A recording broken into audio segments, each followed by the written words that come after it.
chers amis, élevons nos pensées, notre amour à notre guide, notre modèle, notre bénéfacteur meilleur, notre cher Maître Jésus. À toi, Seigneur, nous nous dirigeons dans cette prière, principalement pour te remercier pour ta présence, te remercier, Seigneur, pour tout l'amour que tu nous donnes. Remercier pour nous avoir envoyé ces messagères d'amour, nos chers bienfaiteurs, qui nous accompagnent, qui nous guident, qui font tout leur possible pour nous guider dans ces chemins, dans cette terre tellement difficile des fois. Merci Seigneur pour toutes tes bontés. Et nous te demandons de nous venir, de bénir nos vies, nos familles, nos amis, de bénir Seigneur l'effort que nous faisons, transformer notre vie, l'effort que nous faisons d'être ici, de vouloir comprendre. Nous remercions les opportunités d'études.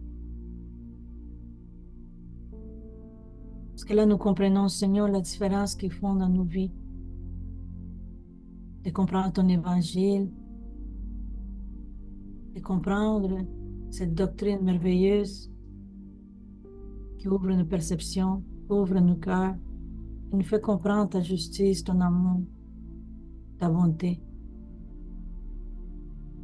Merci Seigneur. Nous te demandons de nous aider à comprendre, mais surtout de mettre en pratique tout ce que nous apprenons ici, avec nous, mais surtout avec nos frères et sœurs. Maintenant, nous comprenons que les services aux autres, les biens que nous faisons aux autres, c'est le bien que nous faisons à nous-mêmes. Recevez-nous, Seigneur, avec votre amour, nous que nous manquons de vertus, nous savons que vous nous acceptez tels que nous sommes, avec nos défauts, nos faiblesses. Donnez-nous la force, Seigneur, de continuer toujours de l'avant, de vous adorer par nos actions, par notre transformation, par notre amour avec notre Père et nos frères et sœurs. Merci Seigneur. Restez toujours avec nous. Restez toujours avec nous, chers bienfaiteurs, guides, anges gardiens. Et aidez-nous à nous approcher de plus en plus à vous. Merci à tous. Ainsi de suite.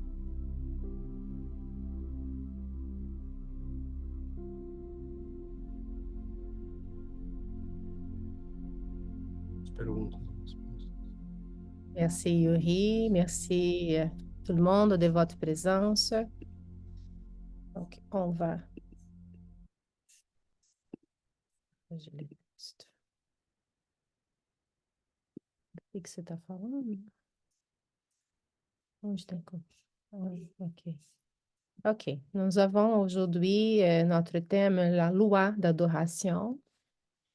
Avec J'ai augmenté un petit peu. quelques questions des livres des esprits.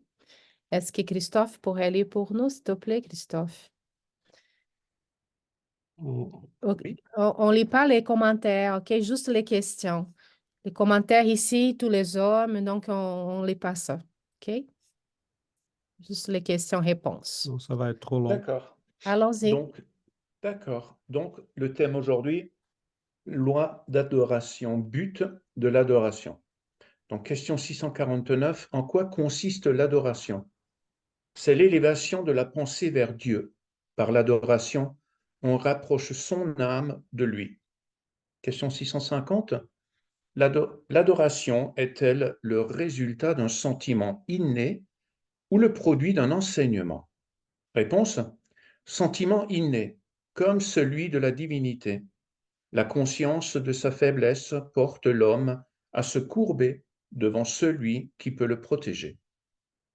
Question 651. Y a-t-il eu des peuples dépourvus de tout sentiment d'adoration? Réponse: non, car il n'y a jamais eu de peuple d'athées.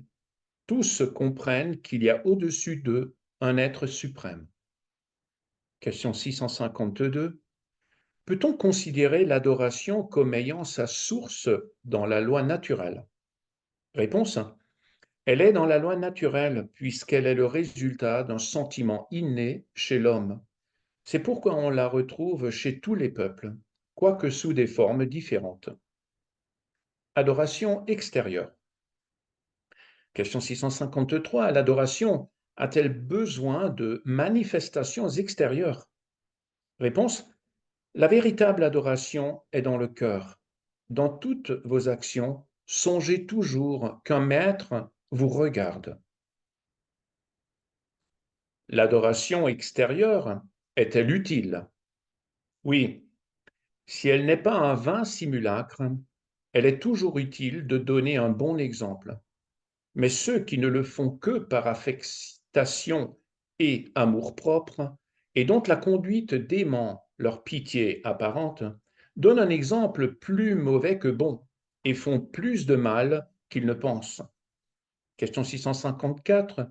Dieu accorde-t-il une préférence à ceux qui l'adorent de telle ou telle façon? Réponse: Dieu préfère ceux qui l'adorent du fond du cœur, avec sincérité, en faisant le bien et en évitant le mal, à ceux qui croient l'honorer par des cérémonies qui ne les rendent pas meilleurs pour leurs semblables. Question 655.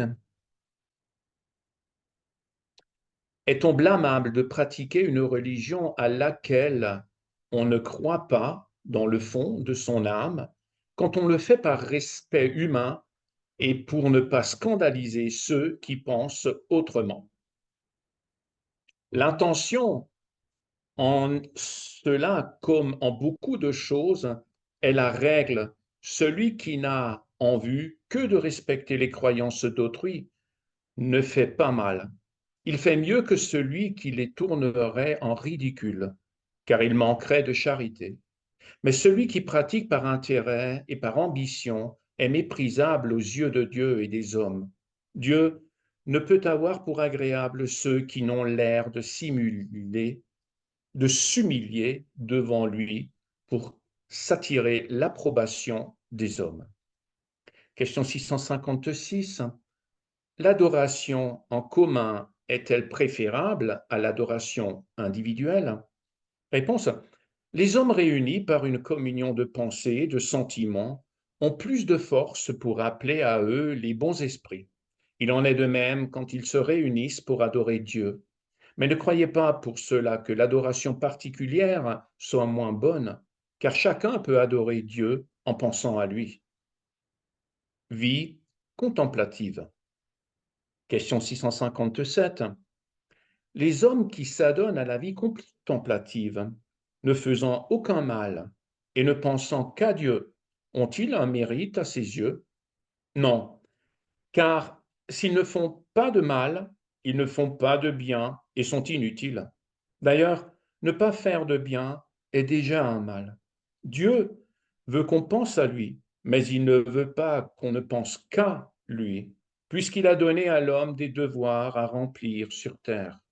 Celui qui se consume dans la méditation et dans la contemplation ne fait rien de méritoire aux yeux de Dieu, parce que sa vie est toute personnelle et inutile à l'humanité, et Dieu lui demandera compte du bien qu'il n'aura pas fait.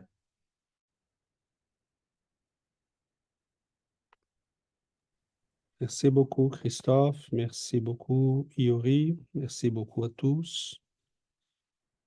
Donc, bienvenue à tous et à toutes. Nous avons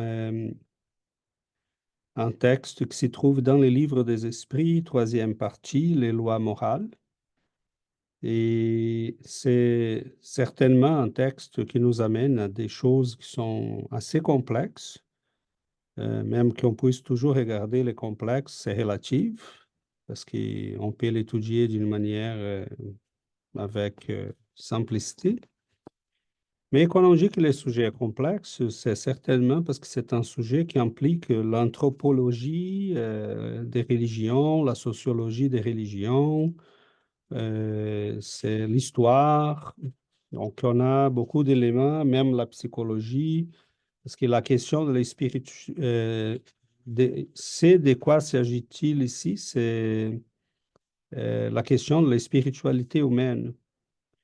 Donc, c'est là, et c'est certain que nous avons, depuis les débuts des temps, nous avons toujours eu cette quête de l'spirituel, c'est ce qu'il nous dit dans les textes, et on les constate dans l'histoire.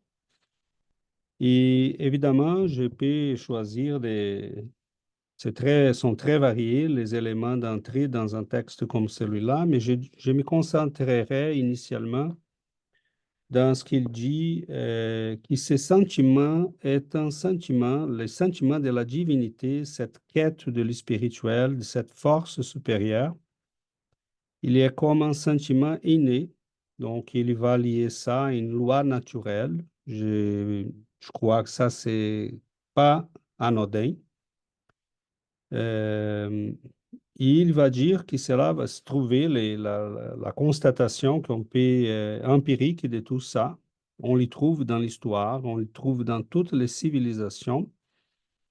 Et moi, je dirais, on l'y trouve même dans les sens opposés. Parce que les esprits, à cette époque-là, ils n'avaient pas cet événement sociologique à analyser, historique.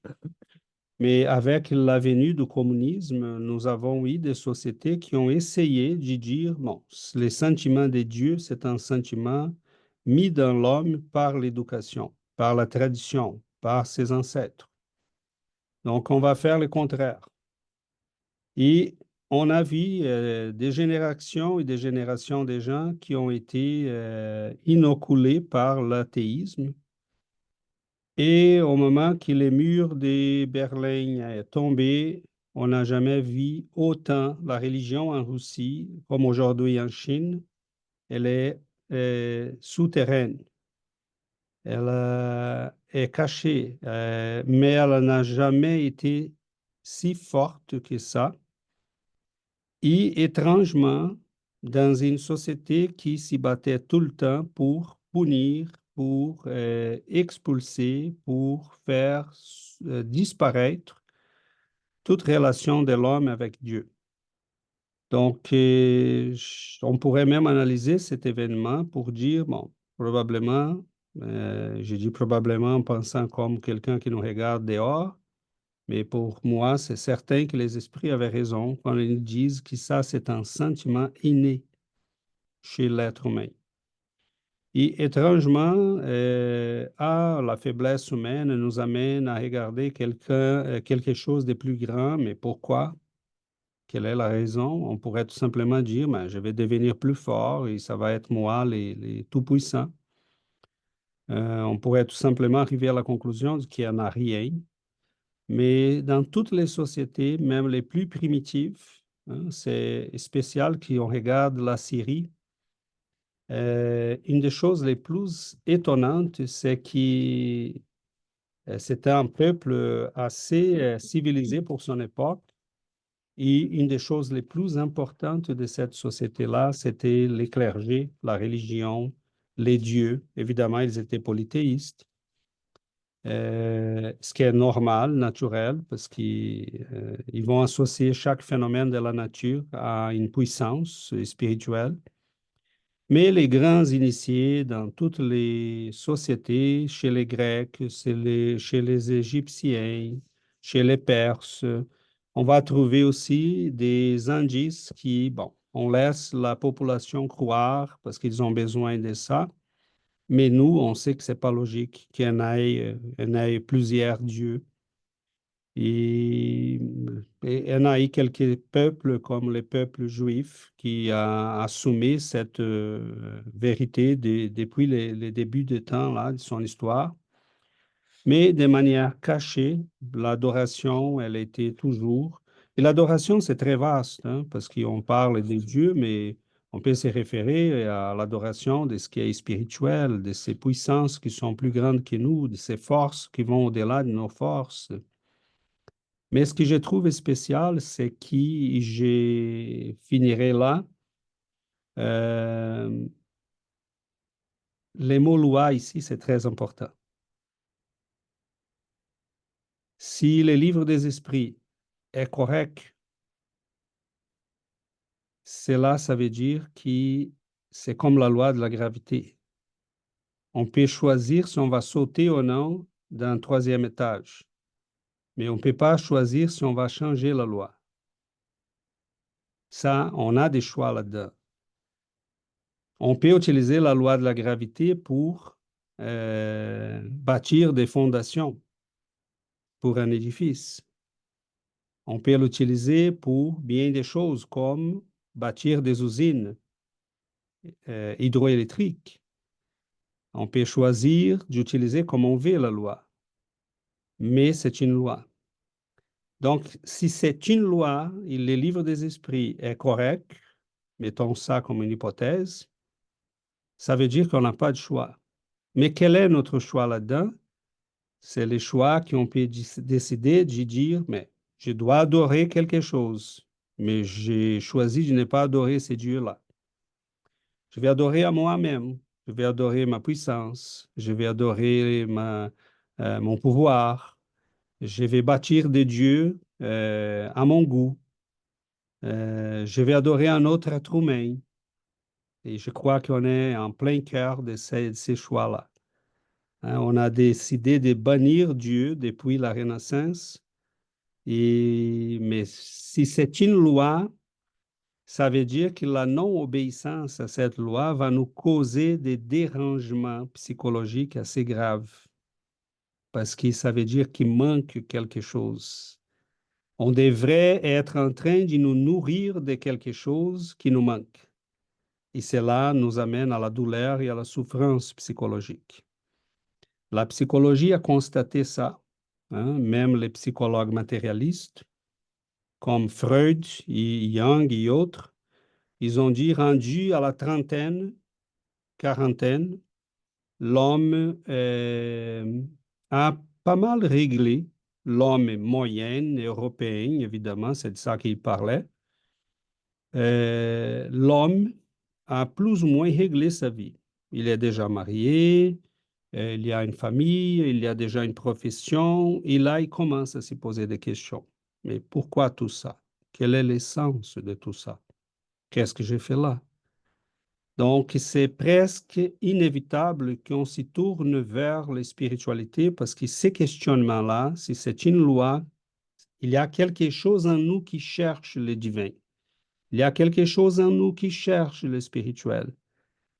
Mais dans une société qui bloque ça, cela va se manifester autrement. Mais il va se manifester parce que c'est une loi.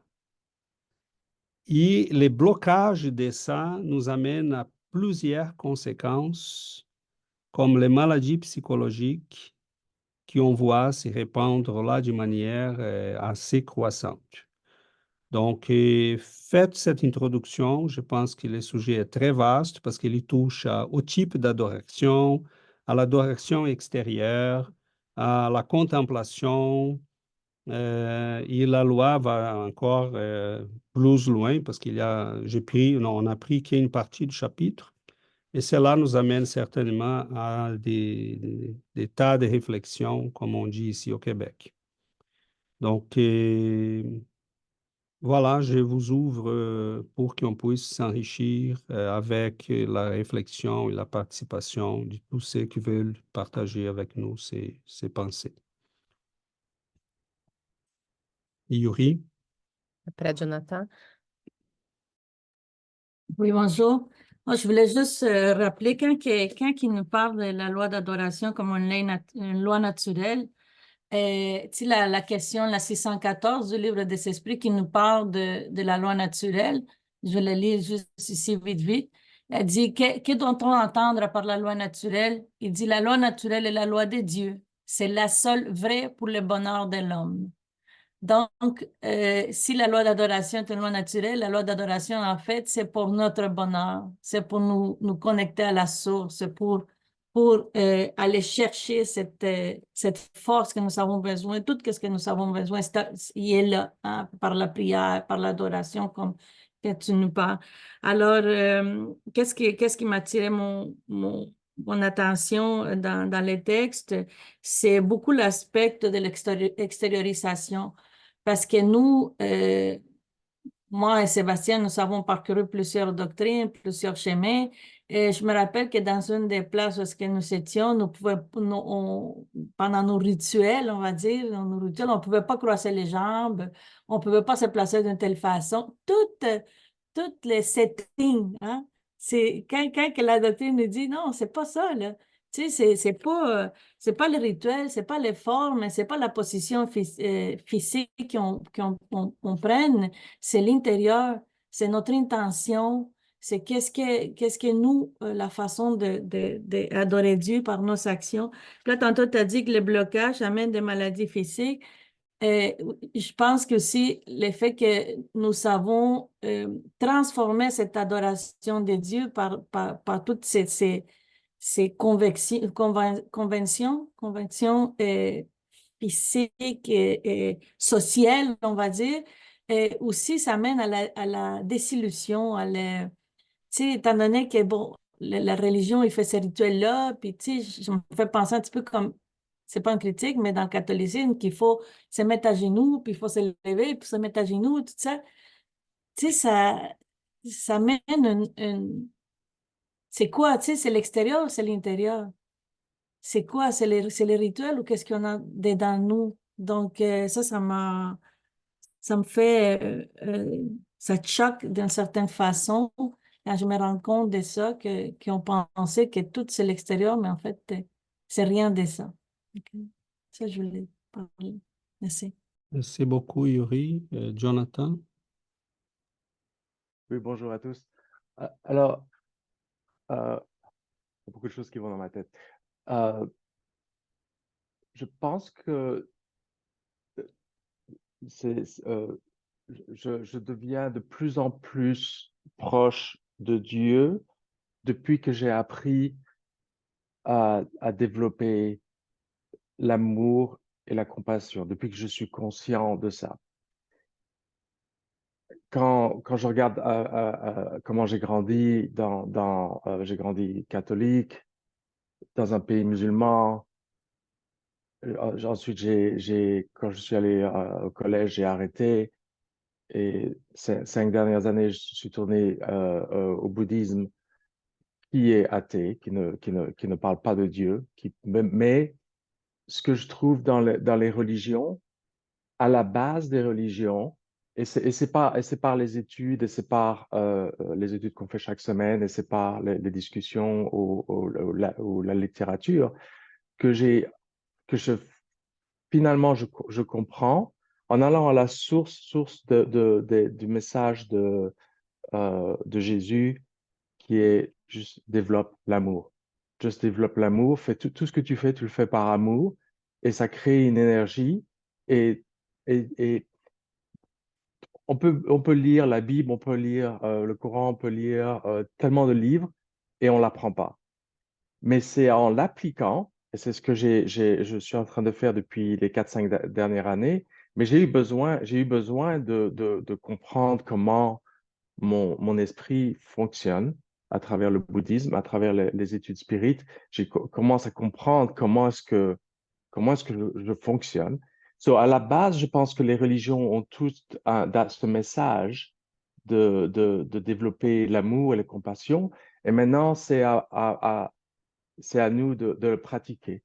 Et ce que je sens, c'est pour ça que je dis au début que je me sens plus proche de Dieu, où je suis sur la voie. Je pense que je pense que je suis, depuis que je pratique ça, depuis que je pratique la gratitude, la discipline morale, la compassion, l'amour. Tout ce que je le fais par amour. Je me fâche plus, tout d'un coup, les gens qui m'entourent sont des gens qui m'apprécient et je me sens moins en moins stressé et tout vient tout vient là, dans ma vie est en train de s'organiser et tout vient exactement comme je voulais, juste en pratiquant l'amour et la compassion et la gratitude. Maintenant, je me sens plus proche qu'avant en allant au catéchisme et en apprenant la religion musulmane ou en allant dans les temples Bouddha, etc. J'ai ouvert plusieurs temples, etc. Ben, je me sens beaucoup plus proche, juste très simple, développer l'amour et la compassion. Faire tout ce que je le fais par amour. Tout ce que je fais, je pense qu'il y a 20 Dieu, Jésus ou je ne sais pas qui me regarde. Tout ce que je fais chaque jour, toutes mes décisions sont basées là-dessus et je pense qu'il me regarde. Et par enchantement, ma vie va beaucoup mieux que avant. Voilà, c'est mon expérience. Merci, Jonathan. Peut-être rapidement avant de passer au prochain. Quand il dit vie contemplative, il demande les hommes qui s'adonnent à la vie contemplative, ne faisant aucun mal et ne pensant qu'à Dieu, ont-ils un mérite à ses yeux? Non, car ils ne font pas des mal, ils ne font pas des biens, ils sont inutiles. Et là, il continue. Notons bien la question. OK? Euh, Parce que là, je pensais à Jonathan. J'ai dit, Jonathan va être dérangé quand il va écouter cette question-là. Il va dire, la vie contemplative est inutile. Qu'on parle là des vraies vies contemplatives. Et là, ce que nous vivons, ce que Jonathan et même nous vivons, c'est une vie contemplative dans la vie courante. OK? Mais il y a des gens qui vont vraiment quitter le monde, qui veulent rien savoir des autres, qui veulent vraiment s'éloigner de tout et de tous. Euh, et là encore, je dirais, il faut balancer les choses. La question est, ont-ils un mérite? Il dit clairement non. Il explique pourquoi. Mais écoute, est-ce qu'un élève qui va à l'école, il y est à la fin, il y est à n'importe quelle année, et il réussit ses cours, il y a un mérite. Est-ce que moi, je vais à mon travail? Est-ce que j'ai un mérite? Je reçois mon salaire à la fin du mois. Il est en train de dire, je cherche là un exemple ou des exemples pour dire un mérite, c'est quelque chose qui, cet étudiant-là, il réussit ses cours, il y aide ses amis à réussir leurs cours. Là, on dit, il est très méritable à nos yeux. C'est les détails. Okay? Les questions, les mots sont importants. Avoir les mérites, c'est faire plus que. Est-ce que la question dit que cette personne n'apprend rien? Non, il n'a pas dit ça. Est-ce que cette personne n'a pas avancé dans sa compréhension des choses? Non, elle n'a pas dit ça. Elle demande s'il y a un mérite aux yeux de Dieu. Okay? On peut apprendre quelque chose même quand on n'en fait rien. Je peux passer une trentaine d'années sans rien faire et à la fin, j'ai dit, oh, j'ai perdu 30 années, une trentaine d'années. J'ai appris quelque chose, mais est-ce que j'ai des mérites aux yeux de Dieu? Mérite, ça veut dire, est-ce que j'ai fait quelque chose de louable? Non, j'ai appris, bravo, tu as appris finalement. Hein? T'es un élève, c'est ton obligation d'apprendre. Donc, les mots mérite, là, c'est très important. Ça veut dire faire plus, aller au-delà. Ok? Donc, est-ce que la méditation, et on pourrait même dire, il y a beaucoup de, euh, j'ai oublié les mots, ce ne sont pas des moines, ce sont des gens qui se sont retirés de la société, sont allés habiter dans des cavernes. Même au début de la chrétienté, il y en a plusieurs, hein, Saint Martin, Saint Benoît et d'autres, mais les peuples les cherchaient. Il allait s'y conseiller avec eux. Et indirectement, il devenait une influence sur la société parce qu'ils étaient considérés des hommes saints. Saints. Donc, c'est relatif tout ça. OK? Il y en a plusieurs qui se sont retirés et ont écrit des beaux livres qui vont orienter la vie des autres. Il y en a plusieurs qui se sont retirés et priaient par les gens qui demandaient des prières. Pour les gens qui demandaient de prier pour eux. Donc, c'est relatif tout ça. On parle là des gens qui se sont vraiment éloignés de tout et de tous et qui disent, Ils n'ont pas contribué à n'ont pas rien. contribué à rien. Ils disent, je vais tout simplement adorer Dieu. Et c'est ça qui compte. Mais quand Jésus a dit à la demande d'un pharisien, Seigneur, c'est quoi la loi pour être dans le royaume de Dieu? Mais aimer à Dieu sur toutes les choses et à ton prochain comme à toi-même. Donc, il y a fait une triade là. Et donc, c'est dans ce sens que je crois que nous devons analyser les choses un peu plus en profondeur. Donc, il n'y en a rien de mauvais qui on amène les gens à méditer, à étudier, à réfléchir, à passer du temps là-dessus. C'est évident qu'on a besoin de ça, OK?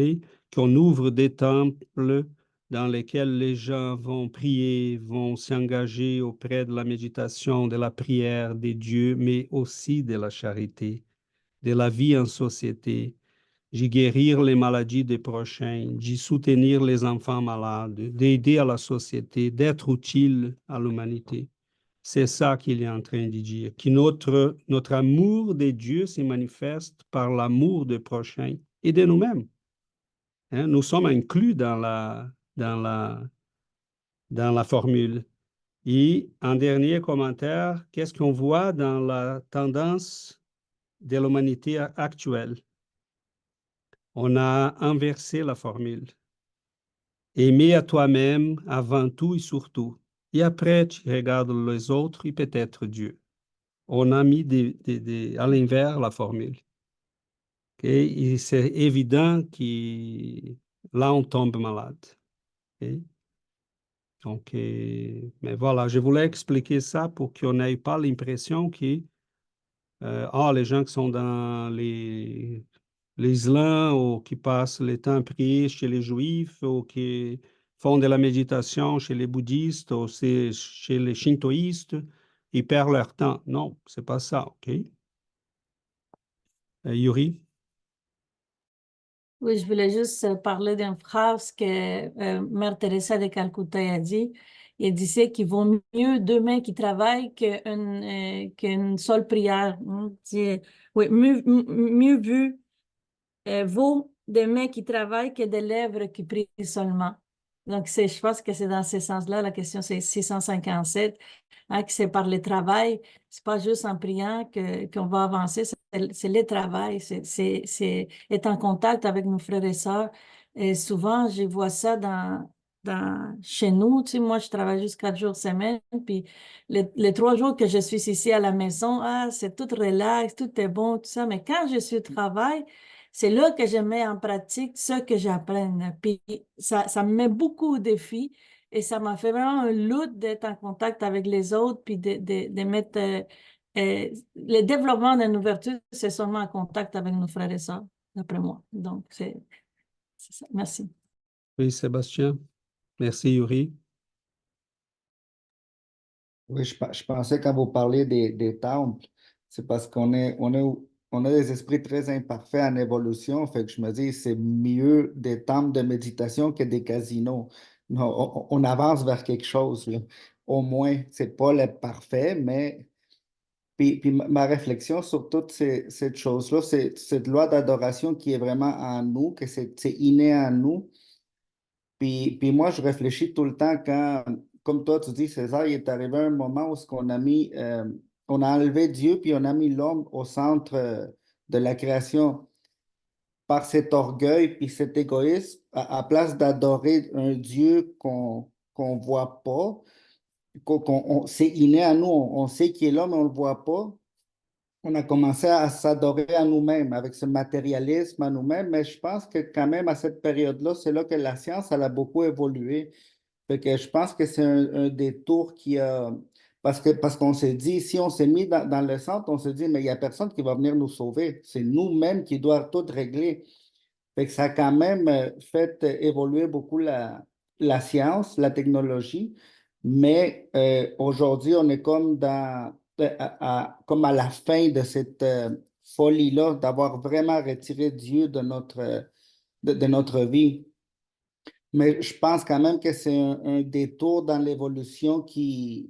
S'il n'y a pas une feuille qui tombe d'un arbre sans que Dieu soit d'accord, mais en même temps, ça avait place d'être là pour nous faire avancer ce côté-là intellectuel qu'on doit aussi développer. Puis on a laissé de côté le côté des sentiments. Alors on sait que l'esprit a besoin des deux pour s'élever. Là, avec ces maladies-là, toutes... moi, je pense, dans l'an 2000, les nouvelles maladies, c'est tout le monde. Il n'y a personne qui n'est pas sur des pilules, c'est la folie. Alors, je pense qu'on doit retourner maintenant à dire oui, OK, on a beaucoup avancé de ce côté-là, mais on a trop laissé de côté l'autre côté du sentiment et de. Puis je pense aussi, comme là, c'est là que le spiritisme est arrivé aussi, non, pour nous remettre sur la bonne voie, non? Alors, ça, j'essaie toujours de voir comme à grande échelle, non? Toutes ces détours qu'on prend à grande échelle, puis en sachant qu'il y a toujours, c'est Dieu qui est aux commandes, je pense qu'on est quand même en de bonnes mains, mais on doit retourner vite sur le bon chemin parce que on est arrivé à la fin là, on n'a plus de crédit, mettons. Merci. Merci, Sébastien. Et Adriana? Bonjour. En revenant à ce que toi, tu as dit, Jonathan, tu avais dit que, je vais voir ici tes paroles, que on se rapproche du divin avec l'amour et la compassion. C'était ça, hein? Ouais, moi et Alexandre, dernièrement, on vit un dilemme. Parce que dernièrement, c'est trop difficile pour nous de faire les choses avec amour.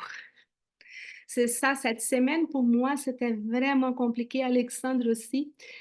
On a dit, oh, c'est comme si la fatigue, quelquefois, ça fatigue, là. Et on dit, OK, on travaille pour revenir à cet amour-là. Mais il y a des périodes où c'est tellement compliqué. On veut faire les choses pour finir les choses, pas avec cet amour-là. Et cette semaine, j'ai lu une chose qui m'a aidé beaucoup, mais ça m'a fait réfléchir beaucoup. C'est long, mais je vais essayer de vous résumer un petit peu. C'est que dans les livres de Paul et Étienne, dans un moment, Paul, il était vraiment comme fatigué. Et il ne savait pas où y aller, quoi faire. Et il a eu un rêve. Et dans ce rêve-là, il a rencontré Étienne, qui était décédé pour sa faute. Et la sœur d'Étienne, qui c'est Abigail,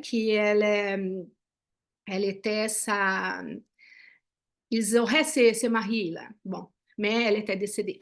Donc, il a rencontré un rêve et il avait plein de questions. Là, il a dit, quoi faire pour acquérir la compréhension parfaite des enseignements du Christ? Elle a dit, c'est l'amour.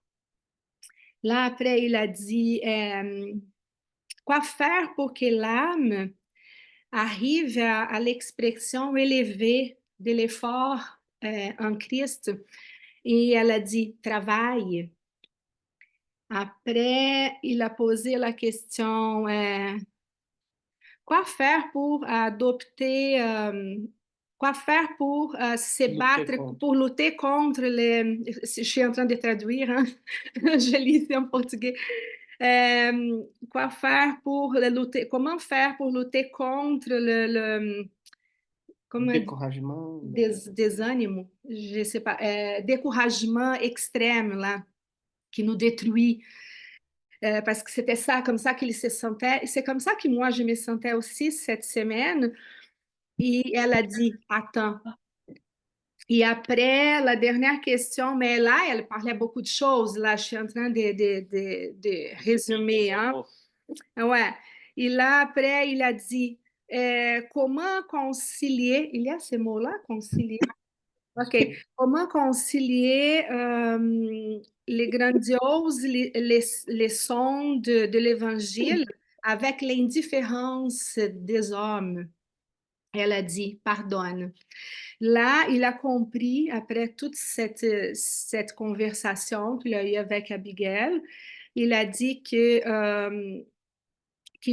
aurait gardé ça pour sa vie, pour toujours, et qu'il a compris que l'amour, le travail, l'espoir et le pardon seront, à partir de ce moment-là, ses copains inséparables. Donc, ça veut dire qu'il a s'est réveillé avec avec une paix qui ça faisait longtemps qu'il ne trouvait pas cette paix-là. Donc voilà, c'est seulement pour vous dire qu'il y a des moments que c'est pas facile. Nous, on passe par là, mais voilà, je pense qu'avec la foi et avec, on doit avoir confiance en Dieu. On doit comment c'est entregar? C'est Livré. oui, Livré à Dieu. c'est ça. Et voilà, c'est ça. Merci. Merci, Adriana. Merci beaucoup, Jonathan. Adriana, Alexandre, I want to give you a hug. Je veux vous donner de l'énergie. Tout ce que je peux vous dire, ma vie n'est pas facile. Pour n'importe qui, c'est pas facile. Mais chaque semaine, j'attends notre étude du samedi pour être dans un groupe d'amour. Et c'est pour ça, je pense pas que depuis, ça fait 1 an et demi que je suis avec vous. Je pense que j'ai skippé 3 fois, mais peut-être. Et une fois, ils étaient César, et vous étiez au Brésil. C'est comme de l'oxygène. Et pourquoi c'est de l'oxygène? Parce que c'est le moment de la semaine où cette énergie, je ne sais pas comment expliquer, c'est comme de l'air. C'est comme de l'air. Et donc, chaque semaine, malgré cette semaine, j'ai travaillé tous les jours jusqu'à 7h, 8h, 9h, 10h du soir. Tous les jours, de 7h du matin jusqu'à, etc. Et des gens qui m'emmerdent, etc. Et, je laisse, ça ne m'affecte pas parce que le samedi, je me dis, oh, j'ai mon groupe. Et tout d'un coup, c'est comme si j'étais sous l'eau. Et puis, tout d'un coup, tu vois, tu reviens à la surface. C'est-à-dire, ça me donne l'oxygène pour une autre semaine. C'est tout ce que tu as besoin de faire. Et si tu te concentres juste sur ça, tes pensées vont juste sur ta santé et le groupe et l'amour, tu penses à ça chaque semaine. Chaque semaine, tu dis, oh, mon oxygène est là, mon oxygène est là, mon oxygène est là, mon oxygène est là. Et tu vas voir que tout va venir ensemble. Le puzzle va se fermer. Parce que si tu te concentres seulement sur ça, tout le reste ne t'affecte plus. Les autres choses, tu vas voir, ne sont pas importantes. L'étude du samedi est beaucoup plus importante pour moi que même ma vie physique ou quoi que ce soit. Même si j'étais malade ou quoi que ce soit, je serais toujours à la leçon. C'est mon message. So I want to give you a hug. Merci, Jonathan. Merci beaucoup. Intéressant, Jonathan, parce que je lisais récemment un texte d'une spécialiste en histoire juive et elle disait qui dans la tradition de ces peuples-là, ils disaient, cherche un maître, cherche quelqu'un qui peut t'apprendre les choses. Évidemment, notre maître ici, c'est la doctrine et Jésus, mais on peut chercher chez les bouddhismes, on peut chercher les... Ça, c'est pas une question. Mais ils disent aussi, cherche des raverines, cherche des copains avec qui tu vas étudier tout ça. Parce que des fois, imaginons que Jésus était là, ou Kardec était là. Hein. Des fois, on va être tellement intimidé pour poser des questions, pour s'exprimer. Qu'est-ce que je dirais si Jésus me s'y présentait à moi? Seigneur. Euh, mais avec nos amis, on peut partager tout ça parce qu'on n'a pas peur de poser une question, de dire, mais j'ai un doute ici, je n'ai pas compris. Et là, on marche ensemble parce qu'on va ensemble vers cette atmosphère plus légère. C'est ça l'adoration. C'est sortir de ce monde qui est temporaire, qui change tout le temps, qui n'est pas stable, et chercher cette chose-là qui est à la base de la vie, de l'univers, qu'on appelle Dieu, Jéhovah, Allah, les hasards, les néants, peu importe. Mais on sent qu'il y a quelque Chance, chose qui malchance. nous attire. J'aime beaucoup l'image de la fleur. Au Brésil, on dit les tournesols, mais je pense qu'en français, c'est ça aussi, hein, qui cherche la lumière. Même qu'il y a des nuages, même que ça fait très sombre, mais elle la cherche. Elle la marche avec le soleil toute la journée. Donc, dans notre âme, il y a cet instant-là, on cherche Dieu, mais le monde nous consomme avec tous nos devoirs, toutes nos obligations, la pesantère. Mais c'est pour ça que ces moments, hier, un bienfaiteur nous disait exactement ça, Jonathan. Valorise ces moments. Valorise ces moments. Essaye d'extraire de ces moments le maximum que tu peux. Parce que là, tu vas nourrir ton âme. Et là, tu peux continuer le combat. Hein. Parce qu'il faut vivre dans le monde aussi. On ne peut pas fuir. Hein. Mais l'y faire de la bonne manière, c'est ça qu'on cherche. Oui, Christophe. Merci beaucoup, chers amis. Merci beaucoup à tous.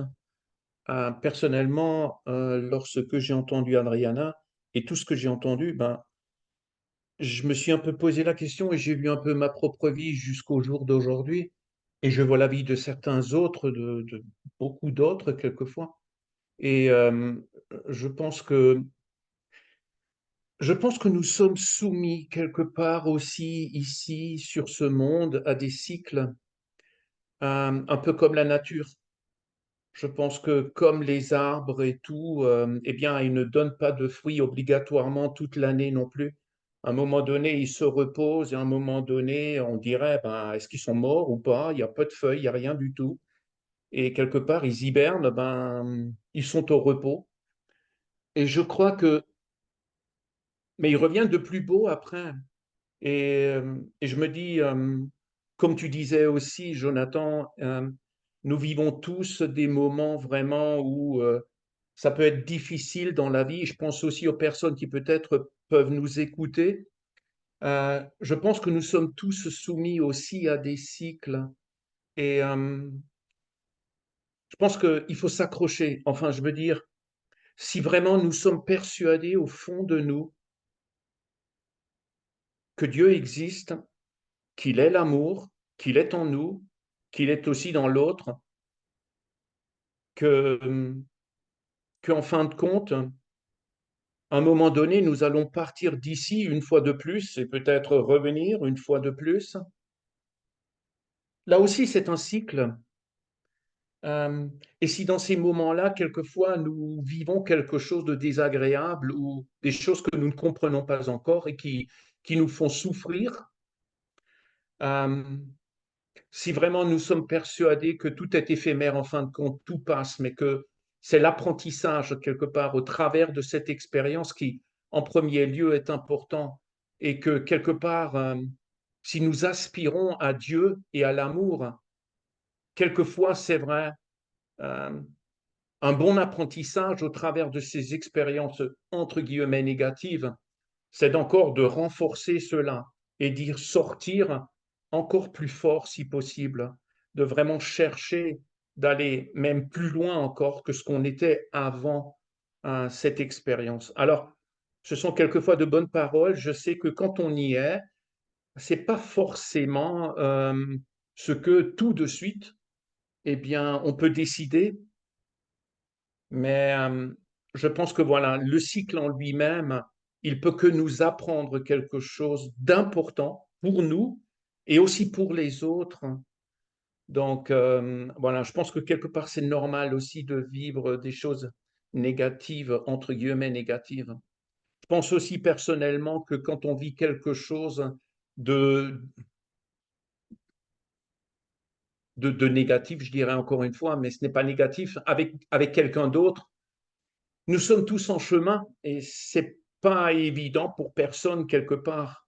D'autant plus, il nous est peut-être à nous demander plus, de comprendre mieux, de pardonner encore plus profondément, d'apprendre encore plus et de grandir encore mieux pour pouvoir encore mieux manifester ce que jusqu'à présent nous savons être juste et bien, quoi. Donc voilà. Et, euh, et cette semaine aussi, j'ai pensé aux plantes. Je vois les plantes juste autour de moi et je ne sais pas si vous la voyez, celle-là. Alors attendez voir. Voilà, la jaune là. Oui, En oui. fait, elle était posée et au début, elle était toute droite.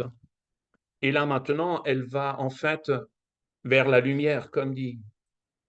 Et, euh, et je crois que ce que nous nommons être inné, pour moi, quelque part, j'ai appris que en fait, les plantes, elles vivent. Et elles ont aussi un certain ego, mais elles ne sont pas dominées par l'ego en fin de compte. Elles ne réfléchissent peut-être pas beaucoup, elles sont.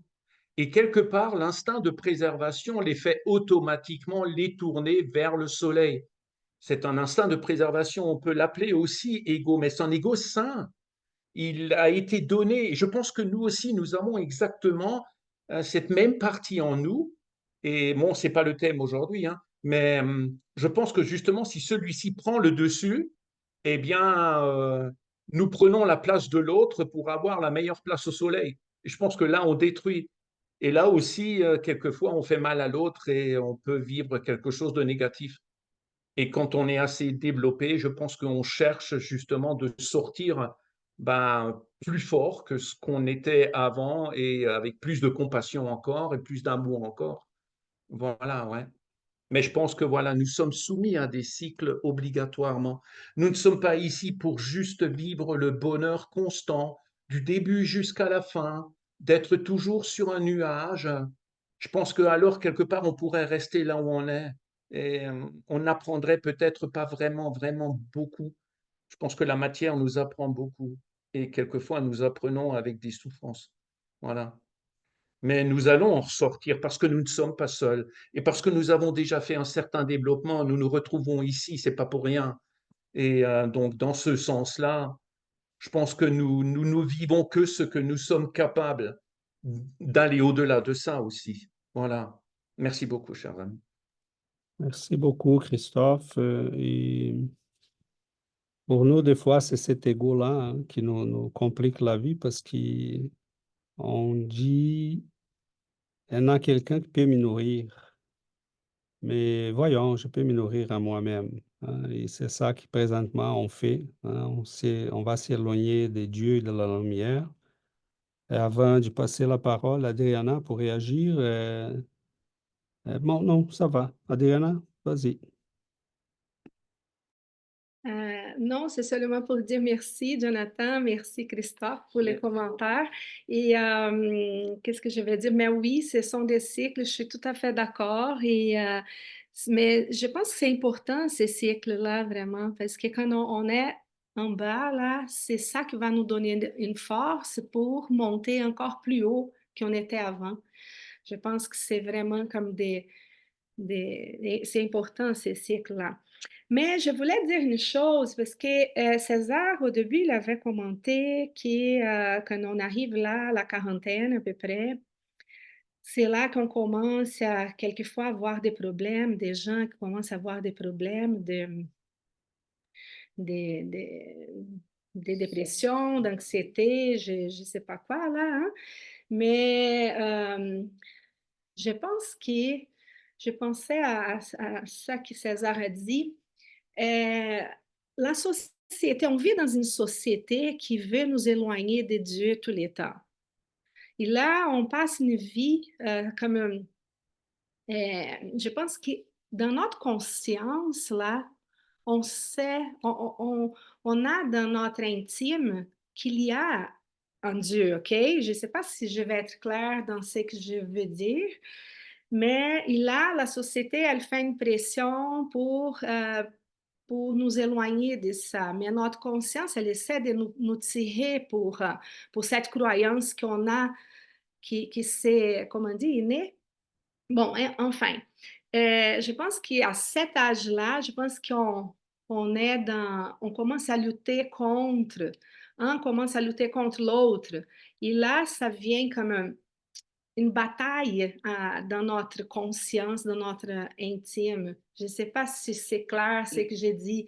Et c'est là que les maladies commencent à venir. C'est comme si pour nous, c'est comme un appel pour dire, hey, c'est plus important que toi, tu écoutes ton côté qui croit à ça et pas la société qui te fait pression pour t'éloigner. Je pense que je ne sais pas si vous avez compris. Pour moi, c'était un moment de réflexion par rapport au sens de la vie. Qu'est-ce que je suis en train de faire? Est-ce que c'est le bon chemin? Donc, à partir de ce moment-là, j'ai commencé à vraiment réflexionner par rapport à ça et vraiment chercher un changement, un sens dans ma vie. C'est ça. Merci. Merci beaucoup, Adriana. Merci beaucoup, Alexandre. Fabio avait levé la main. Ouais, c'est plutôt un genre de question, un commentaire question pour vous qui connaissez plus les énergies, qui parlent des énergies. Moi aussi, Adrienne, je vous dis que cette semaine, j'étais vraiment bizarre, on va dire, pas de patience. Et je vois qui il me semble que c'est pas juste nous, c'est quelque chose d'un peu généralisé. Je vois que l'antisémitisme augmente, que les gens sont plus ragés dernièrement. Je vois plus de disputes dernièrement. Je ne sais pas si ça c'est lié avec la transformation, l'énergie de la Terre, les guerres qu'on a maintenant, ou si c'est moi qui suis une nouvelle influence, que c'est des esprits, moi, qui profitent de moi pour me laisser plus down, on va dire. Mais c'est que je sens que c'est pas juste moi. Maintenant, tu parles ça, je vois, mon épouse aussi, c'est plus stressée, même mon fils dernièrement. Mais ça c'est peut-être parce que nous, ici, mais je vois mes collègues aussi, on voit dans les nouvelles l'augmentation de la criminalité, de la rage, de l'antisémitisme, de tout ça. Je me pose des questions, je connais pas beaucoup l'affaire d'énergie, je sais qu'il y a, mais est-ce que peut-être la planète au complet commence à passer présentement au moment compliqué que les personnes qui ont un petit peu plus de sensibilité souffrent pour ça? Ou c'est vraiment nous, c'est interne à nous, c'est des esprits, mauvais esprits qui nous emmerdent? Je sais pas, mais moi aussi je me sens comme ça dernièrement. Et je me sens mal parce que exactement comme c'est les problèmes de connaître, on va dire. On connaît la vérité, on sait, par exemple, moi je suis fâché avec une personne, je dis, mais non, je ne peux pas te fâcher, laisse faire, c'est bon. Mais ça continue, mais je dis, non, laisse faire, mais c'est une guerre, je ne dis pas des amis, par exemple, des fâchés contre Biden, fâchés contre Trudeau, fâchés contre Legault, et je dis, bah, mais contre Lula, je dis, mais arrête, arrête, arrête. Il faut que je comprenne, mais je ne sais pas si c'est tout ça, là. C'est ça que j'aimerais vous entendre, vous qui sont spécialistes en climat et choses comme ça. Moi, j'entends rien de ces choses-là d'énergie, c'est pas mon affaire. Je crois que le problème, c'est toi, mais Ouais, C'est dans ces coins-là, Sherbrooke. c'est ça. ouais, c'est les coins de Sherbrooke, ouais. Voilà. En fait, j'en profite du commentaire de Fabio pour nous ramener au sujet, en fait, parce qu'il a, euh, je reviens à la notion de loi. Si ça nous manque, c'est comme la plante qui Christophe nous montrait. Et on n'est pas nourri. Il manque quelque chose. Les gens sont bien, ils ont des bons salaires. On voit au moins en Amérique du Nord, en Europe, en Australie, dans les pays développés. OK, les gens ont des bons salaires, ont une bonne vie, une bonne maison. Le gouvernement fait du tout. Il y a des pays, là, j'entendais une Brésilienne là, qui parlait de la Suède ou de la Suisse. Elle a dit, je travaille avec des gens qui prennent de l'alcool en masse parce que les gouvernements leur donnent tout. Ils n'ont rien à s'inquiéter. Ils ont une vie théoriquement parfaite, mais ils sont malheureux, ils sont tristes, ils sont vides. Et, et voilà, ce n'est pas les conforts matériels. Tant qu'on n'est pas nourri, cette nourriture-là, ça ne vient pas de la religion. C'est ça le problème, parce que l'humanité a réagi à la religion. Et elle a réagi euh, consciemment. Il fallait arrêter la religion parce c'est la théorie des Lénine, hein, les communistes, là, et c'est la théorie du bambou. Il disait, avant, on était là, on a amené les bambous là, il fait comme ça au moment qu'il va à l'autre extrémité. Et c'est ça le problème. On n'a pas trouvé l'équilibre parce que c'est certain que les religions ont manqué leur devoir, hein, parce que leurs intérêts, leur clergé, leur structure administrative est devenue plus importante que l'amour de Dieu. Et c'est exactement ça que Jésus a eu comme problème. Pourquoi les pharisiens détestaient Jésus? Mais Seigneur, vous ne lavez pas les mains avant de vous asseoir. Il faisait exprès, hein? Jésus savait de toutes les traditions religieuses de son peuple. Il faisait exprès. Ce n'est pas ça qui est important. Ce n'est pas l'extérieur. Est-ce qu'il y a un problème avec les cultes extérieurs? Non. Le problème, c'est qu'on a mis en place ces cultes extérieurs parce qu'ils répondaient à un besoin de la population. Comment l'Église catholique a dû faire pour vivre avec une population issue du polythéisme, qui était habituée à des grandes festivités, à des grands parements, à des grands vêtements, à une hiérarchie? Ils ont commencé à céder à ces envies de la population. Ils n'ont pas fait parce qu'ils étaient méchants. Tout simplement, ils ont dit, mais on s'y ramasse avec toute cette population qui vient à nous. Mettons qu'un Clovis était converti au christianisme par Saint Rémige, mais 5000 de ces hommes se sont convertis avec lui. Mais est-ce qu'ils connaissaient vraiment la religion? Est-ce qu'ils connaissaient vraiment le Christ? Est-ce qu'ils avaient lu quelque chose? Non, c'était tout simplement un acte de fidélité à son roi. Et là, cette population se retrouve dans les églises. Et là, ils arrivent, bon, une église chrétienne à cette époque-là était la simplicité. Mais il faut qu'on fasse des grandes festivités, il faut qu'on fasse des grands temples. Et là, on a commencé à perdre les pieds. Parce que l'extérieur est devenu plus important que l'intérieur. Regardons les cultes qui faisait Jésus. Est-ce que Jésus a validé les cultes traditionnels? Un petit peu. Parce qu'il y a parlé dans des synagogues. Il y enseignait dans les patios du temple. Donc, il a validé en quelque sorte les cultes et la tradition. Mais il y enseignait aussi au bord du lac. Il y enseignait sur les montagnes. Il y enseignait dans la nature. Il allait dans les villages. Il parlait aux gens sur la rue, dans les places publiques. Donc, il nous disait, ce n'est pas l'endroit, c'est ce qu'il y a dedans nous. Et je trouve merveilleux parce que Chico Xavier était un extrémiste dans ce sens-là.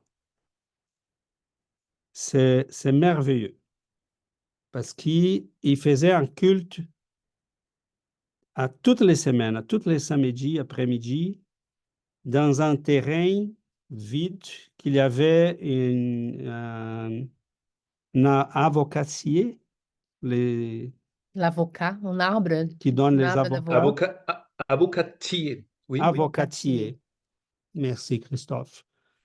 Et il y avait que ça et des bancs là, très rustiques. Il lisait l'Évangile.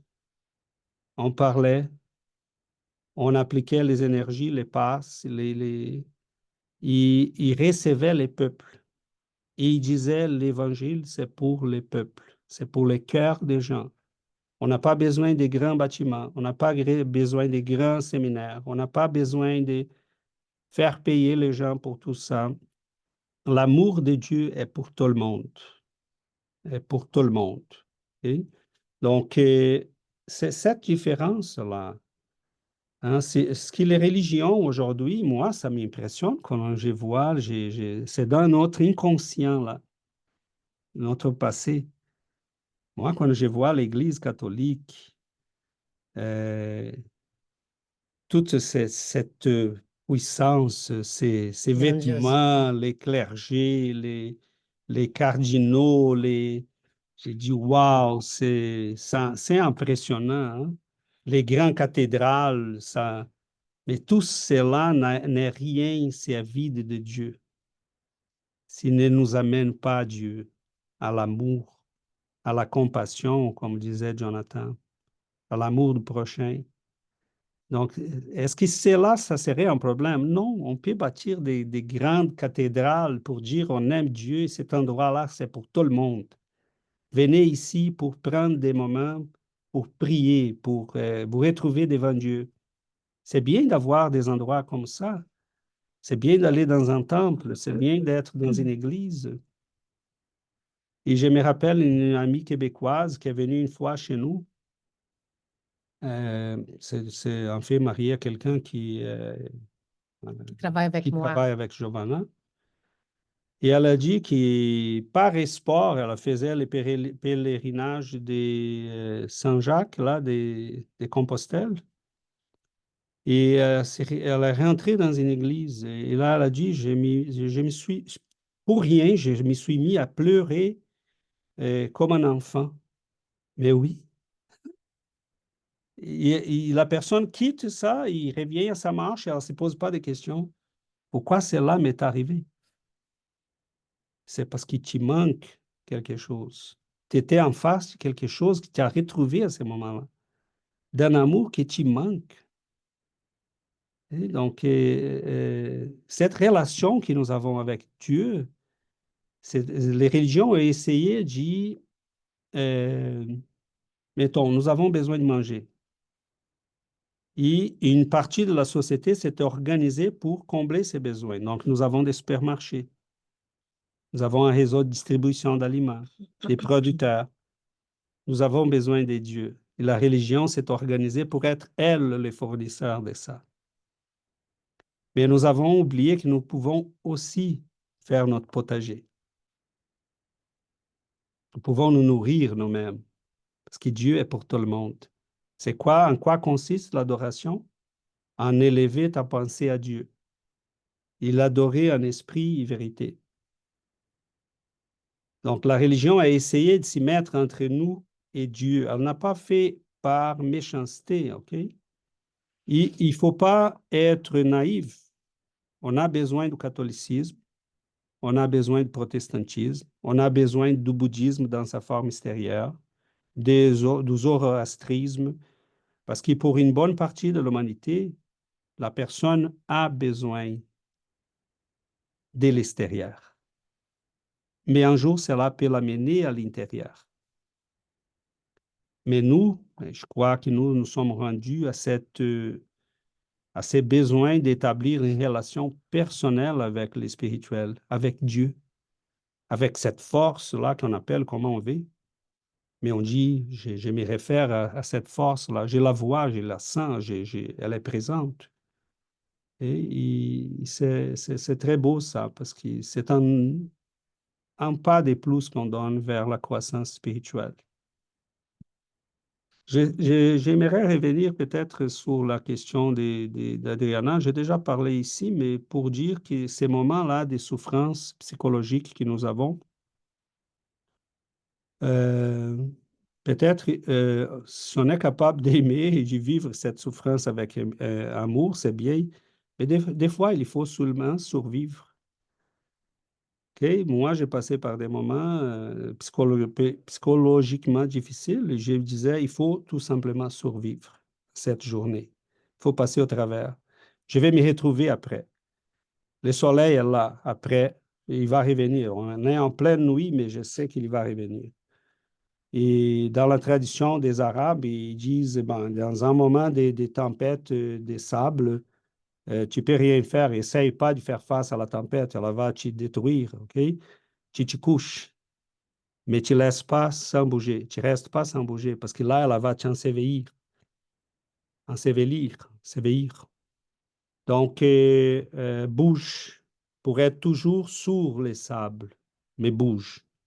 Mais c'est tout simplement pour attendre que la tempête passe. On est en mode survie. Si on garde l'espoir, on va se retrouver après.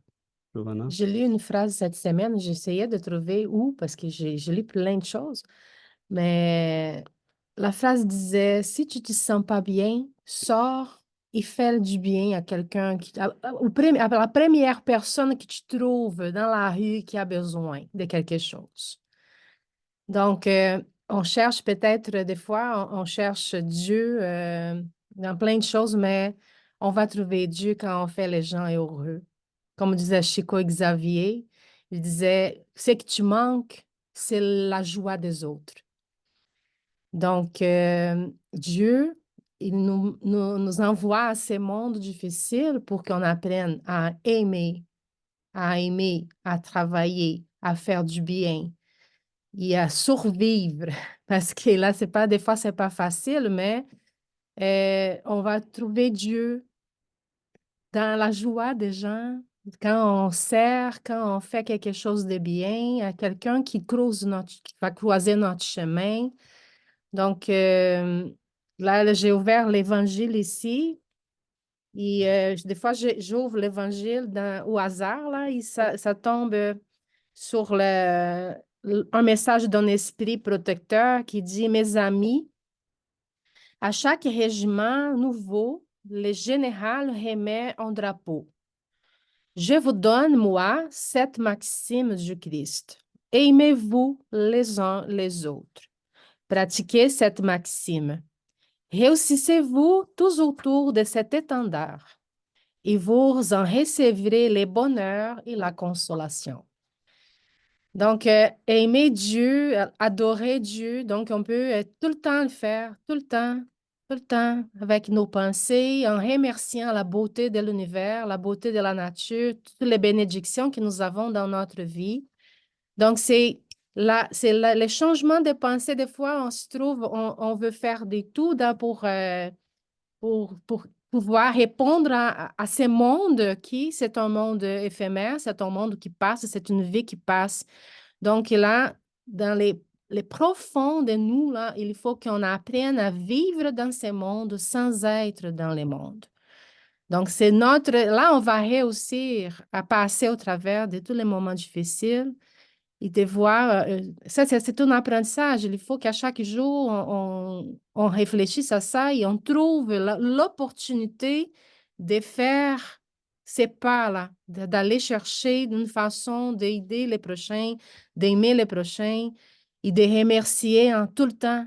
Parce qu'on a dans chaque opportunité, dans chaque chose qu'on vit, dans les difficultés, dans les poids de la vie, il faut qu'on trouve une façon de remercier parce que c'est toujours une façon d'apprendre.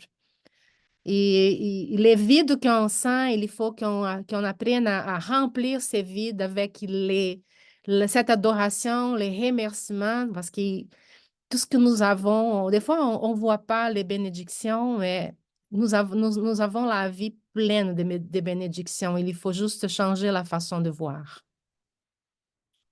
Eh bien, merci beaucoup, Giovanna. Merci beaucoup à tous. Je pense qu'on avance vers la fin. Notre temps file. Giovanna va, je vois personne là. On va, oui, on a mis là. Donc, n'oublions pas qu'on touche là, on a eu la chance de toucher à plusieurs éléments, mais des fois, je lisais pour me préparer pour l'étude et un jour, on aura le temps pour séparer chacune des phrases parce que j'ai eu là 5, 6, 7 phrases que je disais, il faut arrêter ici, mais bon, un jour, on aura ce temps-là. Ok?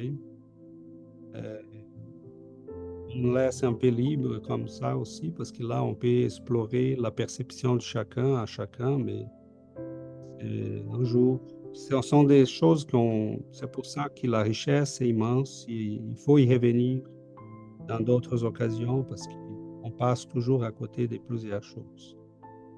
Peut-être une de ces choses, c'est ce que Giovanna disait tantôt, les gens essayent de remplir ces vides-là avec la nature, les achats, les Voyage, voyages, les restaurant. restaurants, les changements des partenaires, de devenir des passionnés des vins, de la restauration, des voyages, de jeux, de certains types de jeux, Jeux de société. jeux de société.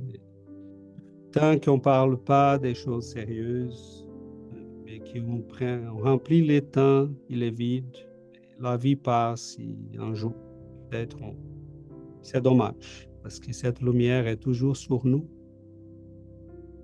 Et je ne peux pas voir autre chose que mon ombre, si je me tourne vers, je donne le dos à la lumière, je ne peux voir que l'ombre que je projette moi-même. C'est dommage. Mais prions que nous puissions finir, conclure notre étude d'aujourd'hui. Et prions aussi pour nos frères et sœurs. Et, nous avons besoin de tout ça. Heureusement, nous avons conscience de ça déjà. Donc, on cherche à se nourrir comme il faut. On va prier pour faire clôturer notre étude.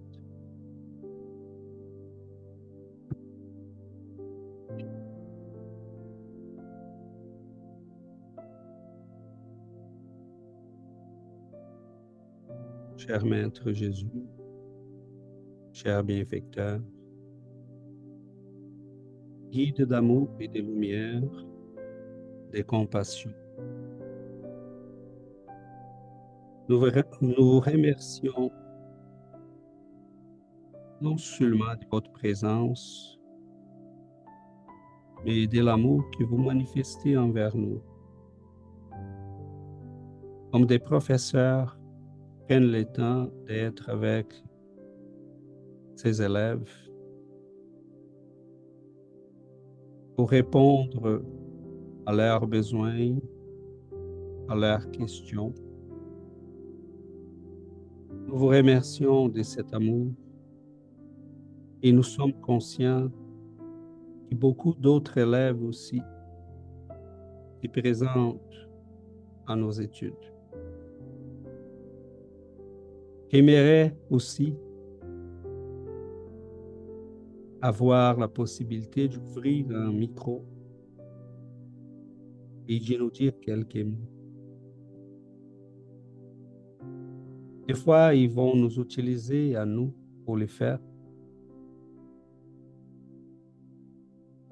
parce qu'ils ont aussi envie de nous dire, écoute, nous sommes déjà de ce côté de la vie, de l'autre côté de la vie. Nous sommes séparés par un rideau si mince, comme un battement de cœur, comme un dernier souffle. Et vous pouvez vous retrouver exactement ici avec nous. Cherchez la lumière, cherche l'amour de Dieu, Ne perdez pas tant de temps parce que le monde, il exige beaucoup. Réservez du temps pour vous, les prochains pour Dieu. Et vous allez rentrer un jour dans la maison. Et vous allez rentrer avec la joie de quelqu'un qui a profité du temps de la vie. Nous vous remercions, chers amis, parce qu'il n'y en a pas des professeurs plus efficaces que la réalité pour nous apprendre à considérer les choses avec les proportions correctes. Nous vous remercions de votre amour, de votre présence. Et nous vous demandons, Seigneur, que la lumière de votre amour puisse se répandre, arriver à chaque foyer, nourrir les âmes. Nous savons, Seigneur, qu'il y a tellement des affamés sur ce monde, des affamés de Dieu, des lumières, du pain de l'amour. Est-ce pour cela, Seigneur, que vous avez dit, je suis la lumière, je suis le pain, l'eau de la vie. Nous voulons nous nourrir de cet amour, de cette bienveillance qui nous regarde et conduit nos pas, capable d'éclairer nos chemins. Nous sommes tellement petits. Il nous fait, Seigneur, tellement bien de l'être si petit. Vous tendons la main, nous vous prions de nous guider, que nous puissions avoir plus d'amour, de patience, de persévérance. Aidez-nous à devenir aussi des sources, de petites sources, à faire, Seigneur, arriver à nos sœurs, à nos frères, ton amour, ta lumière. Que ton amour, Seigneur, puisse rester avec nous et avec tous ceux et celles qui sont dans nos cœurs, nos pensées, nos intentions. Et si vous nous permettez, Seigneur, nous prions pour ce monde, pour les dirigeants, pour les gens qui ont la charge des peuples. Que vous puissiez, Seigneur, leur donner la conscience, le poids de ses responsabilités. Que ton amour puisse nous guider, nous nourrir, que nos cœurs puissent se remplir de cette lumière et que nous puissions finalement respirer dans cette atmosphère plus légère de ton amour, de ta présence. Restez toujours avec nous, Seigneur. Que ton amour puisse nous suivre et nous bénir à chaque jour, nous et à toute l'humanité. Merci, Seigneur. Merci, cher guide. Merci, chers amis. Qu'ainsi soit-il.